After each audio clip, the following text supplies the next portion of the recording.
Hi, I'm Dr. Wang, a holistic menopause doctor. Today we talk about bloating. Bloating is extremely common during menopause. Most patients explain to me like, I feel puffy, swollen, gassy, uncomfortable. The problem is that I haven't eaten that much yet. So today we're going to talk about what organ systems are involved and how do we tell which type of bloating that you have, and more importantly, how can we actually do about it? So first, let's understand our digestive system. What are the organs involved? So from our GI tract, from our mouth to rectum, of course, and also include liver, gallbladder, and pancreas. In Chinese medicines, very important include spleen and kidney. Especially the spleen, we don't really know about through conventional medicine, but it is in charge of fluid transformation. Almost when you feel swollen, extra swollen, couldn't really just get the water out of your system. It's not through our kidney and bladder that kind of water get out. Spleen is in charge of this. So later I'm going to talk about how we get rid of our water retention. Okay, now, what are the causes for bloating during menopause? Normally, through my clinical experience, everyone, most of them, women have at least 2 to 3 causes overlapping. So the common ones are, number one, I personally think always the number one cause is the stress related. Number two, hormonal changes. Number three is insulin resistance. And of course, we have others like constipation is very common, SIBO is very common, and irritable bowel is very common. And one thing people often overlook is the low stomach acid. People have a lot of acid reflux, so they thought they have a more stomach acid. Actually, is low stomach acid. I will explain to later. And also the food insensitivities and intolerance. So how to tell what kind of causes influence bloating? There are two simple ways. One is from the location, one is from the timing. But because people always get overlapping few reasons together, so it's not absolute. You definitely will get a clue. So usually if the location above your belly button, think about relate to stomach. It could be slow stomach emptying, gastroparesis, low stomach acid. This is a big one. And also the relate to inflammation. H. pylori is a big thing, and gastritis. The last one is many people have, we call it weakened stomach digestion. This is a very, very popular. But if you have bloating kind of around the middle, basically, you feel the whole area, just bloating, that's maybe is microbiome related. Is common one is SIBO and SIFO. So small intestine bacteria overgrowth and small intestine fungal overgrowth. But if you have the bloating, below your belly button, that's related to quite a few things because more organs related. The common one, the most common one in my clinic is constipation and IBS. Of course, there's some inflammation related. The very severe one, is a Crohn's disease. Of course, food intolerance and sensitivities. That is big, more and more in the clinic, people have that problem. Also, timing could give us some clue. For example, if you have lunch and 30 to 60 minutes, you have little bloating, especially around the upper area. That definitely could cause by emotional. You're just very upset or busy during work, and also could be low stomach acid. If you 30 to 90 minutes, kind of you feel overall kind of bloated already, think about SIBO. And if you go to the bowel movement and you feel better, that more related to constipation and IBS. If you're hormone related, many people like before a period, like a luteal phase, maybe 7 days or 10 days, they just feel more bloated. It definitely is, we call it estrogen, dominant is really PMS, part of PMS. And if you say in the morning I'm pretty flat, and towards the evening I really get bloated, think about stress. There's a big thing. And also could be estrogen dominant, because progesterone are relatively low. They cause intestine motility problem. And also it could be low stomach acid. That's more common in the clinic. The last one is if you just constantly feel bloated. Many of them really need to think about insulin resistance. That's really related to visceral fat. This is more serious, and we need to deal with that as soon as possible. And now I'm going to explain one system related to stress could really cause us digestive problem. It's called MMC. This actually, many people don't realize our intestine system has an automatic cleaning system.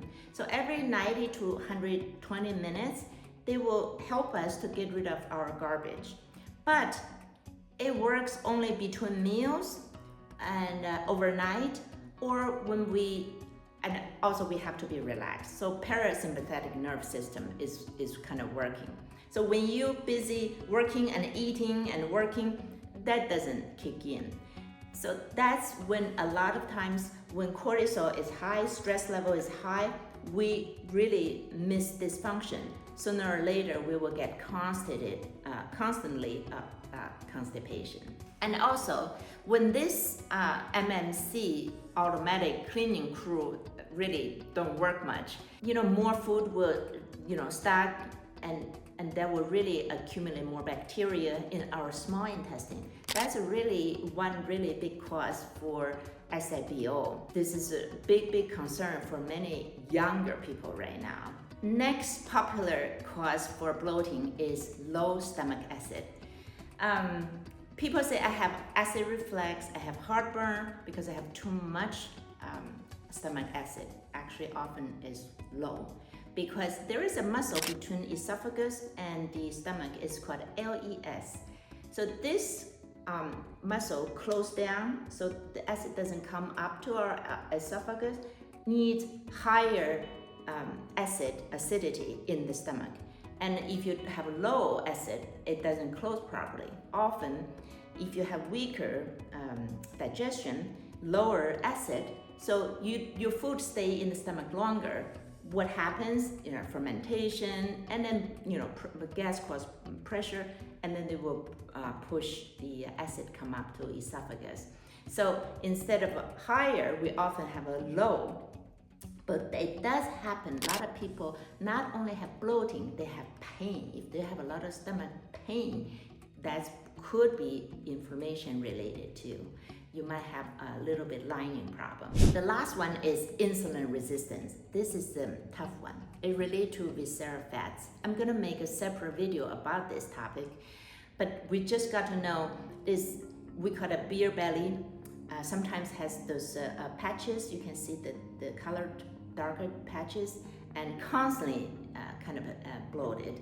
And also, because this visceral fat is metabolically active, constantly release toxin to our body. So it's a very severe problem related to diabetes, and heart condition, everything. So the thing is how to solve all this problem. Now we're going to have a few effective way. So now is the good part, how to deal with this. Simple tips during the day, how to choose your food. For example, you don't want refined sugar, refined carbs, absolutely reduce them. And people don't realize you don't want to put too much salt. If you're craving with salt, a lot of times Chinese medicine say you're related to kidney deficient. So definitely reduce sodium intake.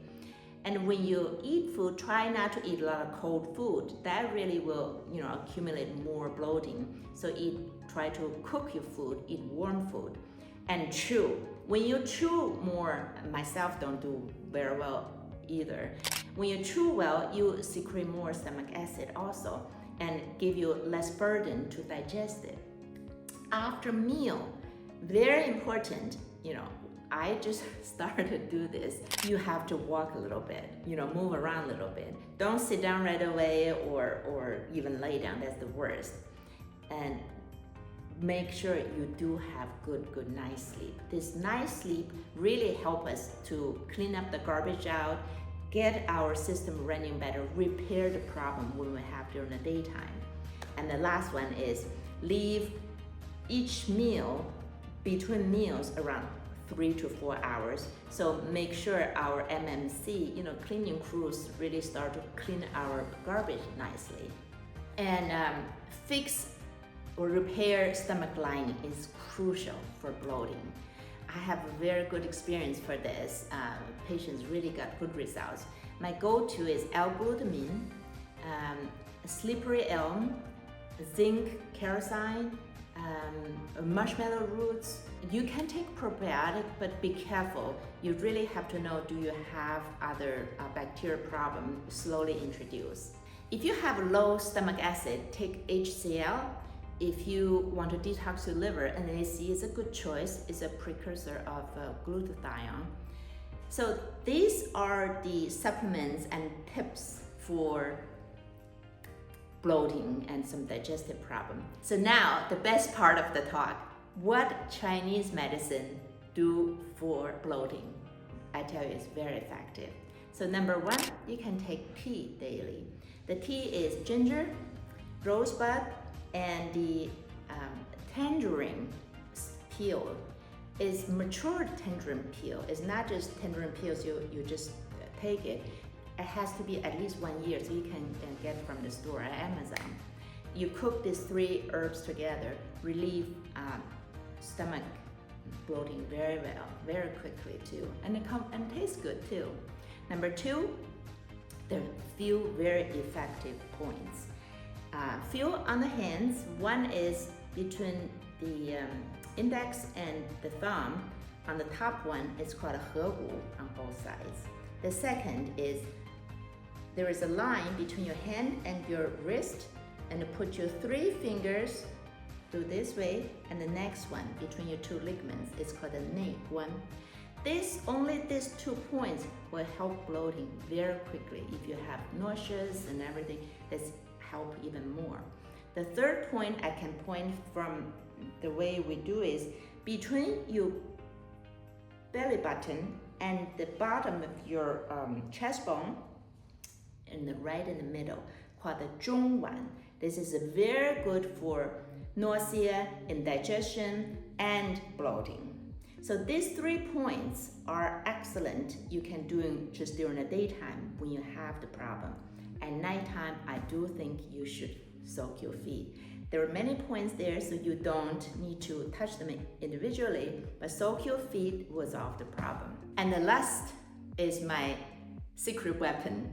In my clinic, 100% people with digestive problem, I give them this herbal formula called a Yue Wang. This is a liver qi stagnation and liver yin deficient herb. Is nobody in the clinic ever allergic to have reaction to this herb? Just the dosage will be a little different, but this is excellent for digestive problem. So try 3 things for Chinese method: tea, ginger, tangerine peel, and rosebud, acupressure points, and foot bath. The third one is Yue Wang. This is it for today. I'm Dr. Wang. If you have questions, give me a comment down below.